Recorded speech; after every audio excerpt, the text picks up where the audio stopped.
I'm sitting here outside a park in Alamosa, Colorado. I'm going to go in the library here and upload some videos. Tell you what, I made some references to the heroin problem, racial tensions, and issue with crime, and the subsequent police response, multiple jurisdictions, not to mention that parts near Alamosa off the grid are areas where there's heavy drone activity, military aircraft, fighter jet drills, and perhaps other things that I haven't mentioned or seen. As far as the drones are concerned, they've been testing this region for some time. As mentioned before, it is a similar altitude to that of Afghanistan and other Middle Eastern countries that are currently being bombed back to the Stone Age by Western NATO countries.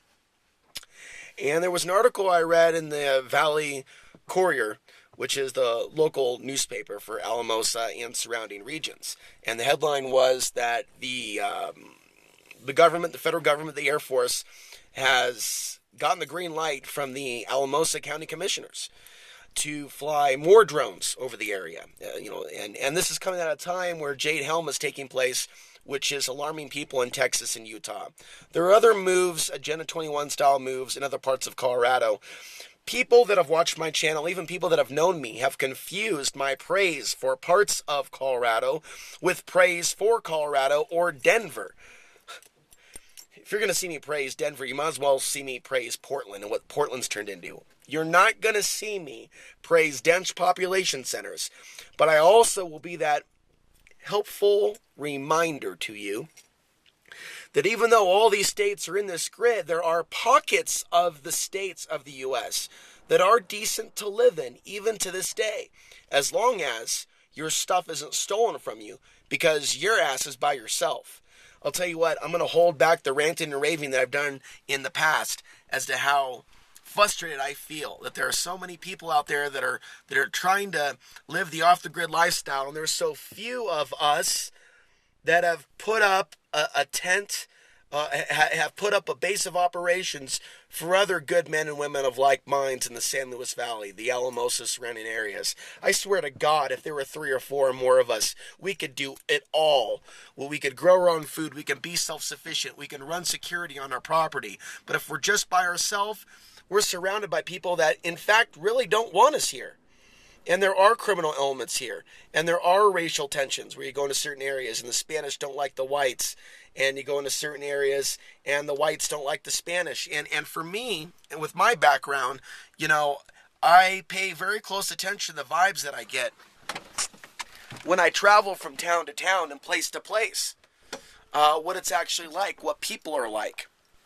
And I have somewhat of an intuition when it comes to certain things. When I go shopping, when I go to the gas station, when I go to the grocery store, when I get something to eat, when I buy a cup of coffee. It's in how they look at me. It's in how they give me back the change. It's in the tone that they say, have a nice day. Now, a lot of people are going through their own stress, and I'm very sensitive to paying attention to those subtle cues as well. How much stress are the women under in the population? How angry are the men? What are the men and women? What are the women and the men like in any set territory? And I'll tell you what, there's no place where you can get away from all the problems of civilization, but you can find places within America where you see people that look like they've got the color in their face, like they're not totally stressed out. There's many factors. There's dietary. There's whether or not there's union, a sense of peace amongst the different racial groups. It's the economy. It's whether or not that town or area is bombarded with cell phone signals. But I have discovered that you can go in the middle of nowhere where there are no cell phone signals and find fairly greedy, hateful, fearful neighbors. And, meeting people like the people that I met in the Rio Grande Ranch area of Colorado showed me a couple things. One, it's possible for you to live in freedom, for you to live somewhere that's completely affordable, as long as you're able to somehow survive that climate. And if you're working with 2 or more people towards a common goal and you're not at each other's throat, the sky's your limit. And that is the major block to it all.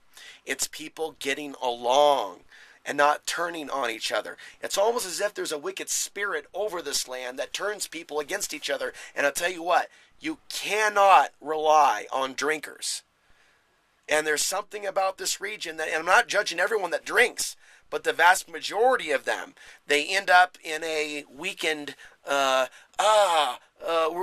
victim consciousness. I can't do it. It takes away the prana.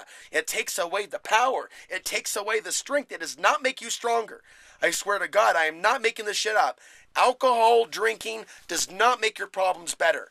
They tear you apart and they keep you stuck where you're at and from progressing forward. And too much pot can do the same thing. And I do smoke pot once in a while. And I know what it's done to other people and these strains that people are smoking. When you smoke too much and you don't put enough time or energy or prana into the things that matter, it doesn't matter what it is, you can end up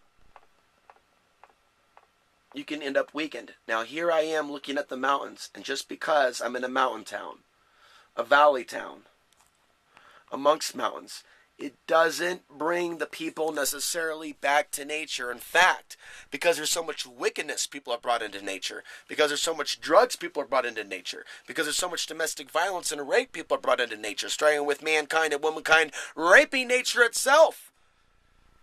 There's nothing pristine about Alamosa, Colorado. Alamosa, Colorado is a borderline cesspool.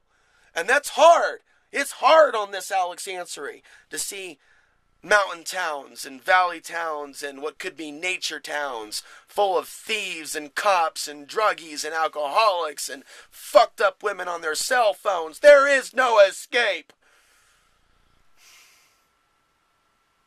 But escape within.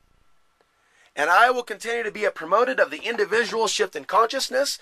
I'm going to stop this video now, upload it, and I'm going to head to Crestone, Colorado, 1 hour north of here. I'm Alex Ansary in the San Luis Valley. We'll see you in the next video. Take care.